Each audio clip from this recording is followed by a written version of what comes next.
네, 오늘은 한 달에 한 번 있는 야크시바 녹화하는 날이라서 어, 어제부터 이제 책을 독서를 좀 한 이틀간 하고 있어요.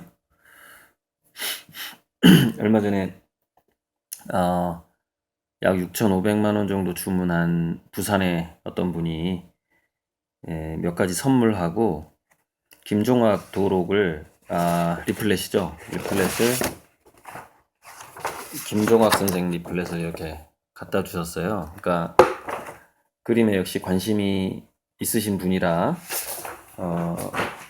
제 그림도 꽤 많이 주문을 하신 거죠. 김종학. 그래서 제 말이 이걸 그림을 직접 참고를 해야 되기 때문에 도록을 리플렛을 좀 가위질을 해야 될 것 같아요. 제가 필요한 부분을 따서 자주 봐야 되기 때문에 이게 지금 앞뒷면으로 있어서 가위질 좀 해야 될 것 같고요. 자, 지금 이제 올가을에 그 야크시바 약사하고 저 화가, 그 다음에 음악 하시는 분 이렇게 셋이 또 콘서트를 하고, 그 다음에 이렇게 지휘하던 그 개그맨, 지금은 단장님이라고 불러달라고 하는 분, 그분이 이제 같이 가을에 콘서트를 할 건데, 이번 콘서트가 이제 호르몬, 우리 삶의 호르몬에 관한 거거든요. 그래서 이제 결국 우리 삶은 이제 호르몬 밸런스가 상당히 중요한데, 기본적으로 인간은 사주도 다르고 성격이 달라서 호르몬 밸런스가 사람마다 달라요. 그러니까 완벽하게 이상적인 밸런스가 있다기보다는 자기가 타고난 어떤 그 체질에 내에서의 밸런스, 그 부분이 중요하겠죠.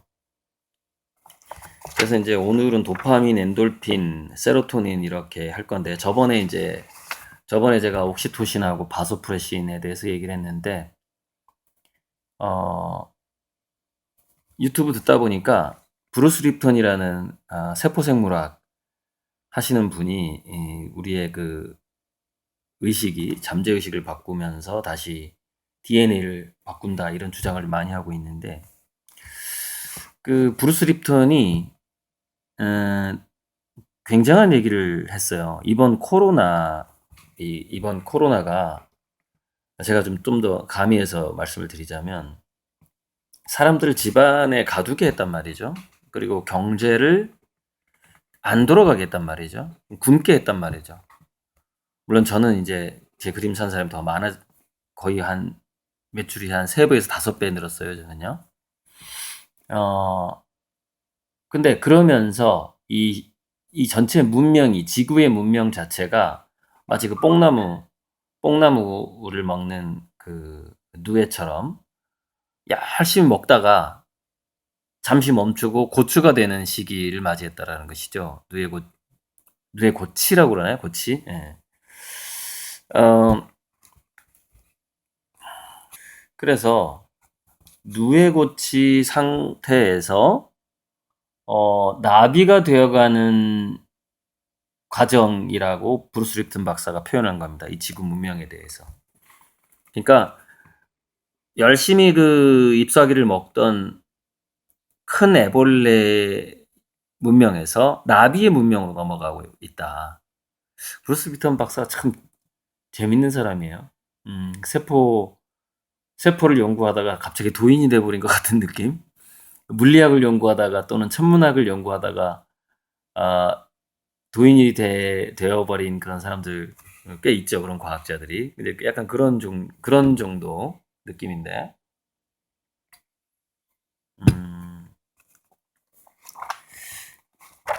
그래서 이제 이 비슷한 얘기가 어디에 나오냐면, 브루스 리튼 박사랑 비슷한 얘기가, 제가 전에 우리에겐 아름다움이 우리를 구원할 때를 이렇게 책 읽는 자 B가 여기서 이렇게 녹화를 한 적이 있는데, 샤를 페팽이라는 작가가 단 한 걸음의 차이 자신감. 그래서 도파민에 대해서 얘기를 하고 있는데 이 책의 그 추천사를 김경집 인문학자가 썼는데 아주 재미있는 얘기를 합니다. 아무튼 샤를 페팽은 먼저 어떤 얘기를 하고 있냐면 지금의 시대가 뭐랄까 좀 새로운 자신감이 필요한 시대가 왔다라는 것이죠. 지금 뭐라고 되어 있냐면은 지금 시대가 자기 자신에 대한 믿음을 가지는 것이 이처럼 중요하면서도 또 힘들었던 적이 없었다. 그러니까 지금 자기 자신에 대한 그 믿음, 신뢰, 그걸 자신감이라고 그러는데 뭐 근자감이 됐든 자신감이 됐든 자존감이 됐든 이거를 굉장히 중요한 시기가 왔는데 다양성의 시대이기도 하고 이제 공황이 오고 있고 중요한 시기가 왔는데 그걸 자신감이나 자존감을 갖기가 너무 어려운 이 상황이라는 것이죠. 그러니까 브루스 립튼 박사가 누에고치 속에 들어가 버린 이 세계 경제라는 표현을 세계 문명 이렇게 표현을 했듯이 이 샤를 페팽도 그런 진단을 하고 있다.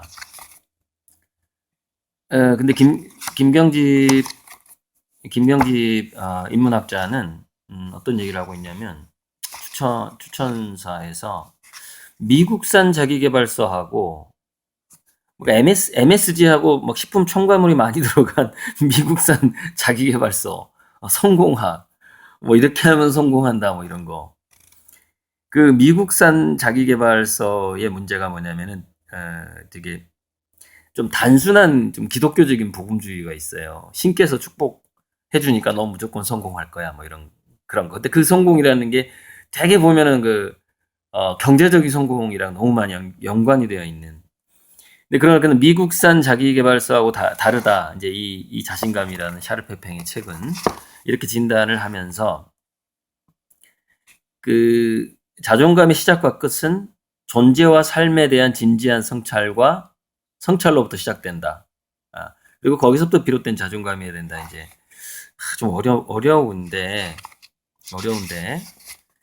그래서 이제 이 현대사회 자존감의 굉장히 중요한 부분은 이제 이 책에 좀 요약을 해보자면 일단은 비교하는 것을 멈추고 자기만의 욕망, 그러니까 자기만의 개성, 뭐 취미가 됐든 오늘 제가 도파민 처방에 대해서 여러 가지 책을 소개를 할 건데 이따가 야크시바 놓고 하면서 지금 그 부분이 굉장히 중요해졌고 불확실성에 대해서 받아들이는 것, 불확실성에 대해서 받아들일 수밖에 없다. 그러면서 불확실성을 끊임없이 받아들이면서 가지치기 하는 그것을 어쩔 수 없이 해야 되고 그런 거죠. 가지치기에 대해서 제가 아까 어디다 써놨지? 그런 부분을 이제 이 책에서 얘기를 하고 있는데 그래서 성취감이라는 것을 우리 자신감이라는 것은 성취감의 횟수가 중요하다. 그래서 우리가 핸드메이드 취미라던가 뭐 이렇게 이런 거 새싹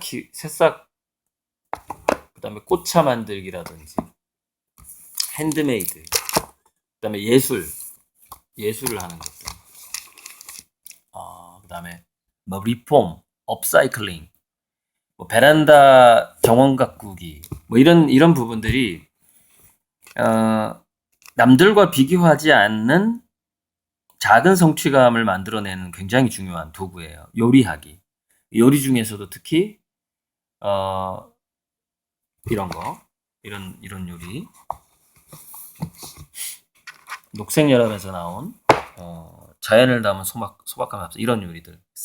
생태적 요리, 허브, 다육이 뭐 이런 취미들이 상당히 제가 오늘 좀 식물과 관련된 취미를 좀 더 많이 얘기한 것 같은데 식물이 가져다주는 치유가 굉장히 중요해진 시기가 왔다라는 느낌이 더 듭니다. 여러분 야생초 편지라고 아실 거예요. 아주 오래된 책인데 야생초 편지. 감옥에서 야생초를 키우는데 여기서 제가 정말 감동적인 장면이 이겁니다. 이분의 메모인데, 자, 이렇게 야생초 밭을 이렇게 설계를 해서 이렇게 키우는데, 여기 보면은 이 야생초 밭에 그 평면도가 나오는데, 이런 안동교도소의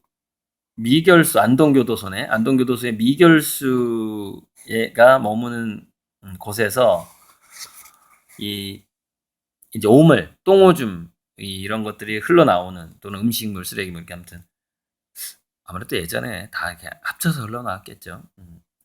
흘러나오는 하수관이 파열돼 있다는 거예요. 그 냄새가 얼마나 나겠어요? 파열되어서 이 미결수 동의 오물이 땅 위로 잠시 흘러서 하수구로 들어간다. 그러면서 밑에 뭐라고 적혀 있느냐? 유일한 거름 채취 장소. 똥 냄새가 나는 곳이 아니라 자기가 야생초를 키워야 되는데 그 오물이 땅 위로 하수관이 파열돼서 흐르는 것을 거름으로 보고 있다는 것이죠. 어찌 보면 지금 시대가 이 야생초 편지 저자, 황대건 저자의 지혜가, 작은 것에서 행복을 느낄 수 있는 지혜가 더더욱 필요해진 지금 그런 시대가 아닌가 싶어요. 제가 이제 최근에 조그만 별장식 정원을 좀 꾸밀 수밖에 없는 상황이 돼버렸는데, 그게 왜 그러냐면, 금마에 그 3,000평 땅을 사기 전에 살 무렵에는 제가 그림 사는 분들이 그렇게 많지 않았어요. 그 전까지. 그래서 3천만 원대의 농가주택을, 익산에서 꽤 떨어져 있죠, 북쪽에. 농가주택을 하나 사서 거기는 대지니까 60%가 건물을 지을 수 있으니까 농가주택을 사서 초가집을 허물고 100평짜리 화실 하나 지어야 되겠다, 이런 생각을 했던 거예요. 그리고 그 정미소 화실에서 갑자기 쫓겨나게 됐을 때는 컨테이너를 그쪽으로 옮겨야 되겠다, 그러면서 3,700만 원에 농가주택을 하나 샀는데, 이건 뭐 대출도 안 나와요. 거의 안 나오니까 뭐 대출 받을 생각도 좀 못하고 있는데,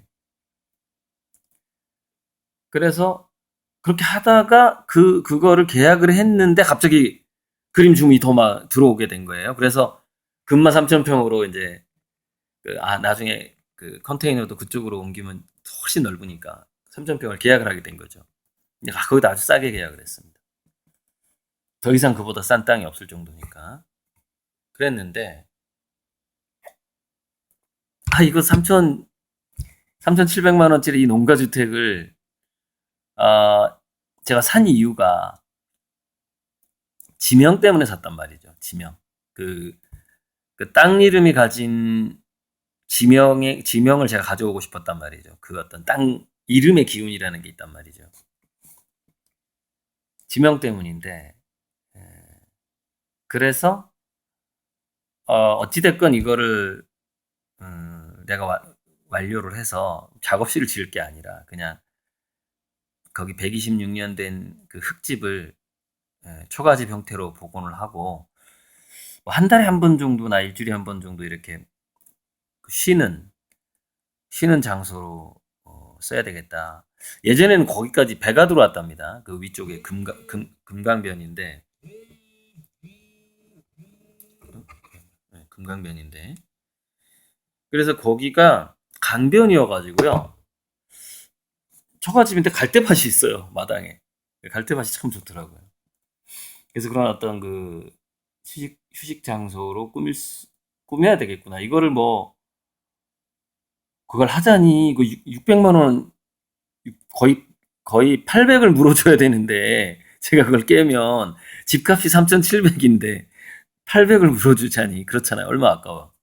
그래서 거기를 지금 꾸미면서 이제 나무를 이식하게 됐는데 그 나무 자체가 이제 또 익산에 있는 그 아파트에 들어갈 수밖에 없는 집이 있는데 그 집에 화단에 있는 걸 또 이제 뭐냐면 구출해 주는 거죠. 구출해 주는 거죠. 구출하니까 생각나는데 여러분 그 부산 저지대에 사시는 분은 그 웬만하면 좀 전주 익산으로 이사를 좀 오세요. 거기 쓰나미 위험합니다. 음, 지진하고 쓰나미. 아무튼 그 구출을 해주려고 자 이전을 하는데 식물을 이전할 때 하나의 법칙이 있는데 그게 뭐냐면은 뿌리에 그 흙덩어리를 많이 캐면 가지도 많이 남겨놓는 거고 전지를 기본적으로 해야 되는데 뿌리에 흙이 좀 많이 떨어져서 잔뿌리가 이제 별로 없는 거야. 예, 없으면은 가지치기를 그냥 잔인하게 해야 돼요. 위에 있는 그 가지치기를. 그리고 잎사귀도 다 따고 열매까지 다 딴 다음에 옮겨야만이 그 다음에 살아남는단 말이죠. 그래서 거기 가보니까는 이제 뭐 아무튼 그 쓰레기 더미에 앵두 나무가 하나 있는 거예요. 쓰레기 더미 바로 옆에. 그 씨가 떨어져서 생긴 것 같은데 제가 마을 이장한테 얘기를 했어요. 큰 그 벚꽃나무 그늘 밑에가 있어서 어차피 이거는 자랄 수가 없다. 게다가 쓰레기 더미 옆에 있고 이거를 길 건너로 내가 옮겨주겠다 해서 이제 옮길 때 이제 그런 고민을 하게 되는 거죠. 열매까지 다 따버릴까? 아니면 전지만 하고 옮길까? 그러면서 이제 그 뿌리의 양이죠. 그런데 제가 이 그 나무 이식을 할 때마다 바로 다음날 한 이틀 정도 꼭 비가 오더라고요. 그래서 야 이건 정말 되는 동네다. 제가 일기예보도 보지도 않고 그 스케줄을 항상 2주 전, 보름 전에 잡는데 꼭 일기예보가 제가 나무를 거기 심은 다음날 한 이틀간 비가 오는 거예요. 그래서 참 잘 될 때는 모두 잘 되는구나 그런 생각을 했는데 이 나무 이식을 왜 얘기하냐? 인간은 인간은 노마드라고 하잖아, 노마드. 특히 요즘에 이렇게 평생 직장이 없는 시대, 노마드인데, 노마드가 된, 누구나 노마드가 되면 버린 상황인데, 이 노마드가, 아, 뭐냐면은, 계속 땅을 옮기는 식물과 같은 것이죠. 우리 인간이. 그래서 내가 지금 두툼한 이 자본금, 그 밑에 그 뿌리에 붙어 있는 흙이 이제 자기 자본이죠. 어, 저력 같은 거죠. 이게 충분하면 가지치기 안 하고 막 이렇게 옮겨 다닐 수 있는데, 아니, 털렸네. 흙이 다 털려버렸어. 그럼 자기가 굉장한 디시전이 가위로 잘라내다의 어원을 가지고 있다는 거 아닙니까? 이거 고대 라틴어로 어떻게 발음해야 모르겠는데, 데시데레, 라고 발음해야 될지 모르겠는데, CID가 이게 이제 컷이죠, 컷. 자르는 거죠. Caesar, 그러니까 가위의 뜻인데. CIS 같은 게. 섹션 뭐 이런 뜻인 건데. 자기가 가지치기를 하지 않으면 이 그러니까 뭐 지출을 줄인다거나 집을 줄인다거나 뭐 이런 게 가지치기겠죠. 이런 걸 하지 않으면 죽는다는 거죠. 예. 다음 해 꽃을 피울 수가 없는 거예요. 잎사귀가 날 수가 없는 거죠. 자, 그런데 우리가 이제 도파민형 인간이 있단 말이죠. 도파민형 인간들은 아, 이렇게 볼 수가 있어요. 자, 식물이 그러니까 우리가 예전에 보면은 그 북한 6.25 때도 부산까지 이렇게 피난을 간단 말이에요. 피난을 가면 그 사람들은 도파민형 어, 피난, 즉 미지의 세계, 불확실성에까지 감수하고자 하는 체질, 감수가 가능한. 근데 무슨 난리가 나도 거기에 머물러 있다 그러면 그 감수가 잘 안 되는 체질인 거죠. 그래서 그 감수가 가능한 DNA가 따로 있는데 그게 이제 도파민형 인간인 거죠. 그래서 이걸 조사해 보니까 어, 자 호모사피엔스가 아프리카에서 출발을 했다고 쳤을 때 20만 년 동안 쭉 이전을 하는데 저 남미까지 이렇게 루트 한 바퀴 핑 돌았다는 거죠. 그 베링 해협인가요? 거기를 지나가지고 우리가 인디언들도 왜 이제 그 아무튼 콜럼버스가 잘못 지은 이름이지만 아메리칸 인디언 원주민 네이티브 아메리칸이라고 그러지. 네이티브 아메리칸들이 이쪽에서 이렇게 이동을 한단 말이죠. 이쪽 아시아 쪽에서 쭉 근데 이제 남미까지 더 멀리 이동을 한 사람들이 있는 거예요. 그래서 마치 그 달마가 동쪽으로 간 까닭은처럼 계속해서 해가 뜨는 쪽으로 동쪽으로 이렇게 쭉 더 따뜻한 쪽으로 이렇게 내려갔는데 아프리카로부터 멀리 이동한 종족일수록 그 마을 사람일수록 어, 도, 도파민에 민감한 유전자를 가지고 있다라는 것이죠. 도파민형 유전자를 가지고 있다. 그러니까 이게 뭐냐면 조금만 더 가보자. 끝까지 가보자. 이런 그런 걸 한다는 것이죠. 근데 이게 좀 예술가들이 그런 경향이 많아요. 이 신현림 씨가 쓴 이 너무나 매혹적인 현대미술 이런 책에 봐도 예술이 왜 재밌냐면 언제나 끝에서 끝까지 가려는 정신 때문이다라는 것이죠. 끝까지 가보고자 하는 이 어떤 그 상상력, 모험, 안전지대를 벗어나는 그런 부분들이 현대미술에가 많죠. 그런데 그러니까 도파민형 노마드다 그러면은 더 비옥하고 더 따뜻하고 그런 땅을 향해서 이동하는 식물이라고 볼 수가 있죠. 그래서 결국 좋은 땅에 가서 아주 그 남미의 삼바 축제 같은 그런 아주 파티를 즐기는 그런 마을에서 살게 되는 거죠. 도파민형 인간들이 파티를 좋아하니까. 그런데 이동하지 않은 글쎄 옥시토신형이라고나 할까요? 세로토닌 또는 옥시토신형 인간이 있단 말이죠. 또는 좀 더 에스트로겐, 테스토스테론보다는 에스트로겐이 더 많은 테스토스테론이 모험을 더 즐기니까 그런 형들은 주변 환경이 나빠져도 거기 남거든요. 그런데 이겁니다. 자, 내가 이동을 하려면은 내 뿌리 상태에 따라서 가지치기를 잘 해야 되고 내 뿌리의 크기에 맞춰서. 근데 내가 이동을 못 하겠어.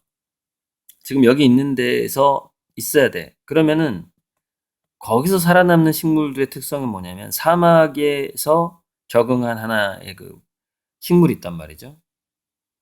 자, 선인장 같은 경우에는 물을 머금고 잘 안 내보내죠. 아주 저장의 달인인 거죠.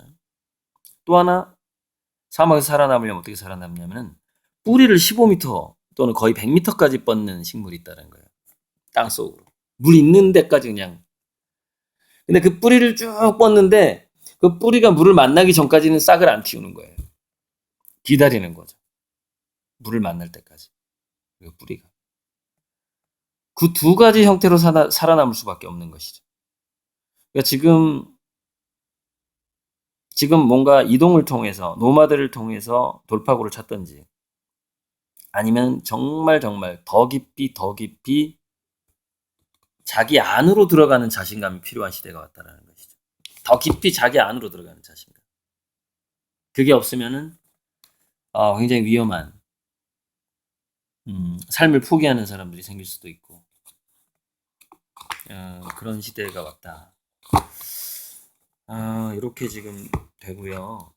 그래서 이 자존감에 있어서는 기본적으로 그 윌리엄 제임스 스타일의 웃다 보면 행복해진다는 그런 스타일의 자신감 넘치는 포즈, 자세가 굉장히 중요하다.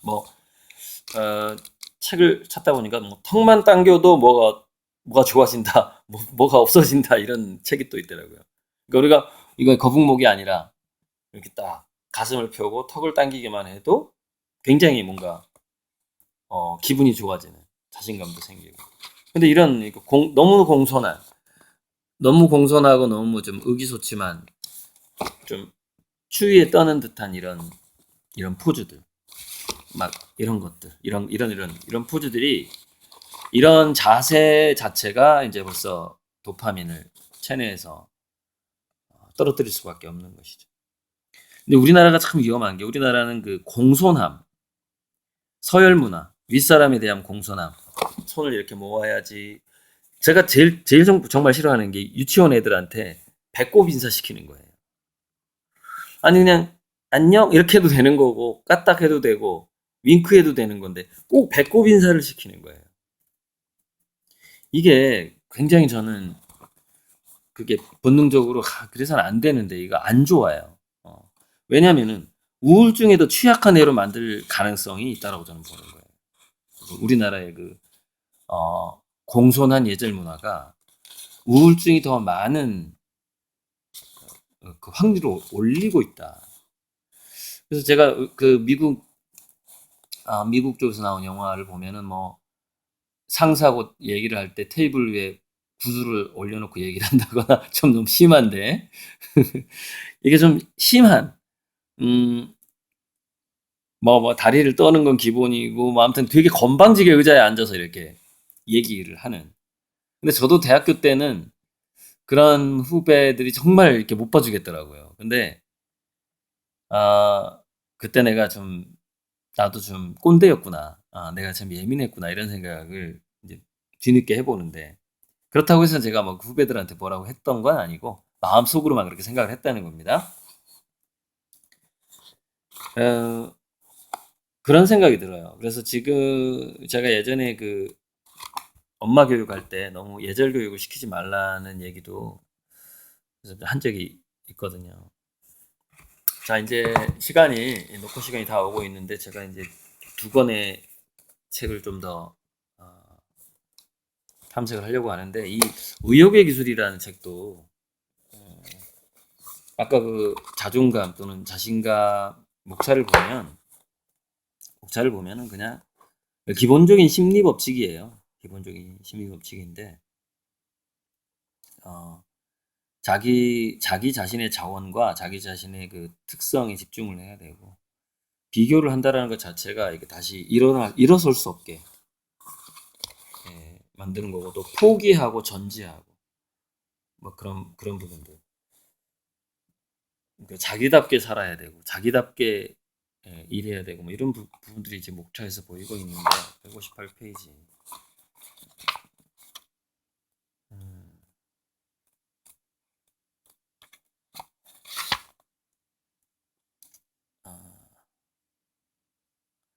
그러니까 예를 들어서 하루에 30분씩 하는 뭔가를 만들어 보는 것 또는 석 달 동안 뭐 좀 해볼까? 이렇게 좀 뭔가 잘게 쪼개는 거예요. 그 뭐 뭔가를 이렇게 작은 목표를 그것을 굉장히 이 책에서도 그러니까 그것을 성공 경험의 횟수, 성공의 크기가 아니라 자기가 뭔가를 이루어내는 그 경험 횟수를 중시하는 부분이 이 책에 보여요. 나중에 좀 더 해볼 거고 제가 이제 제 롤모델 중에 하나인 이 벤저민 프랭클린의 덕의 기술이라는 책이 있더라고요. 지금 제가 이게 다 알라딘 그 중고 여기 지하에가 있기 때문에 거기서 좀 싼 값에 산 건데 이 벤저민 프랭클린이 어떻게 지적인 학교도 안 나왔는데 어떻게 이런 성과들을 냈을까? 물론 타고난 그 천재성도 있었겠지만은 이 사람이 어려서부터 그 각 종교의 경전을 그렇게 탐독을 했다고 합니다. 벤자민 프랭클린. 그런 측면에서 저랑 되게 비슷해요.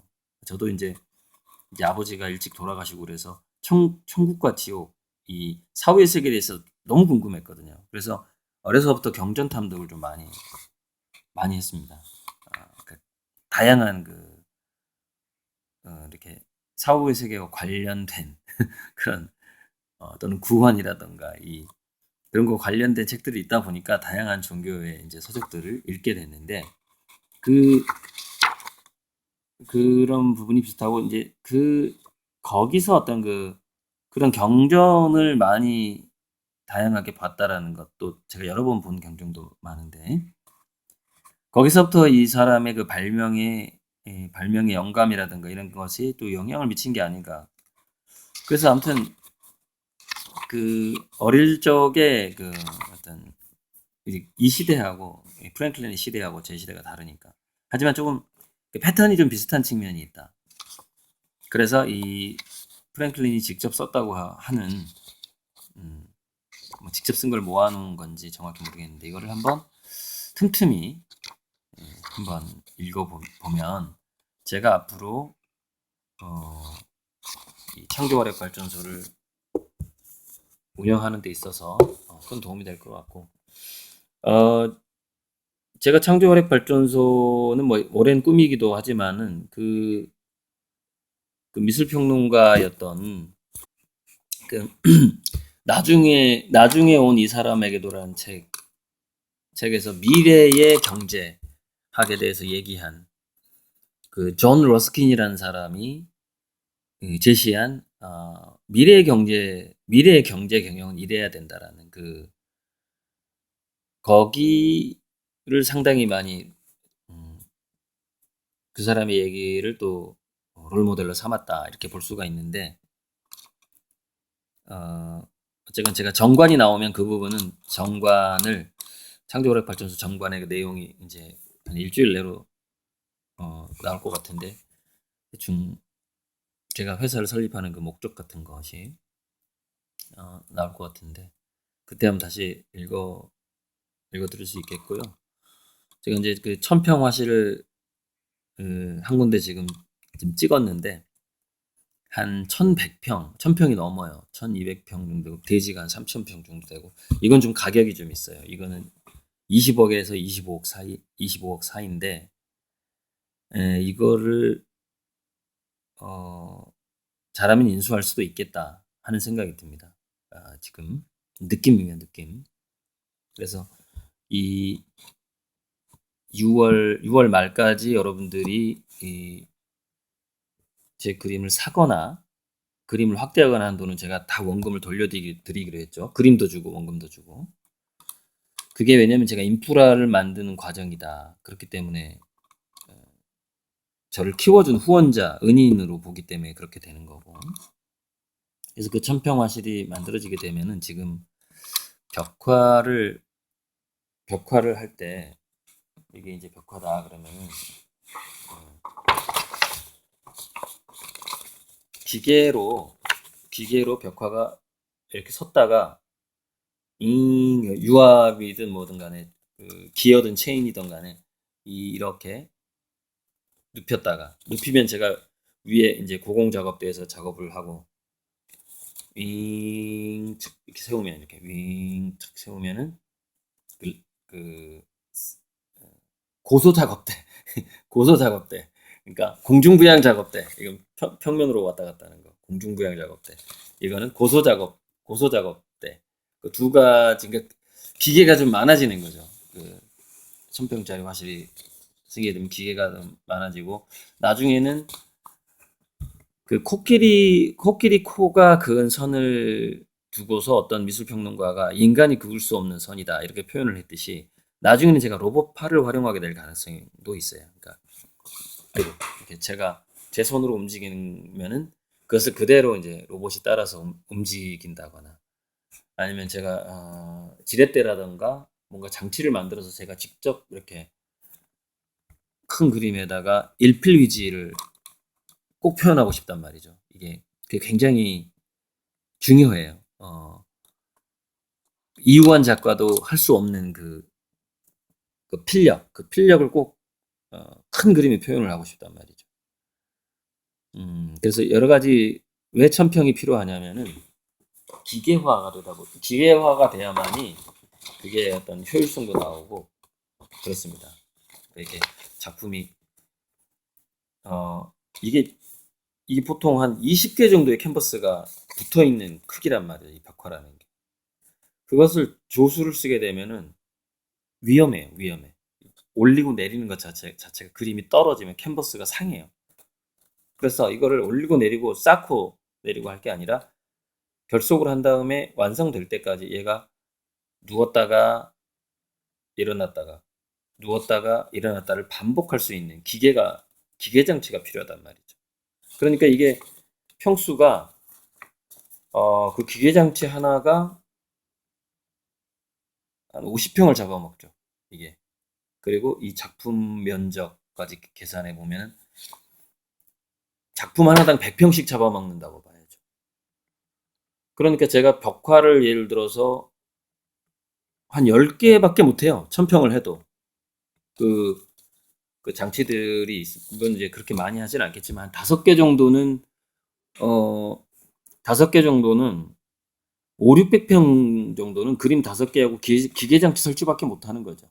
그 나머지에서는 좀 더 작은 그림을 한다거나 또 한쪽에서는 이제 조각 작품. 근데 거기는 좀 층고가 7.5m밖에 안 나와서 500평에 한 10m, 12m 정도 되는 층고 또는 15m 정도 되는 500평짜리 건물을 하나 더 지어야 되겠더라고요.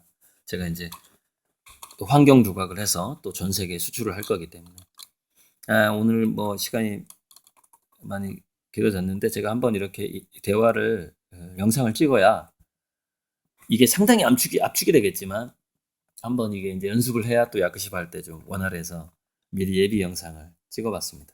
네, 그렇습니다.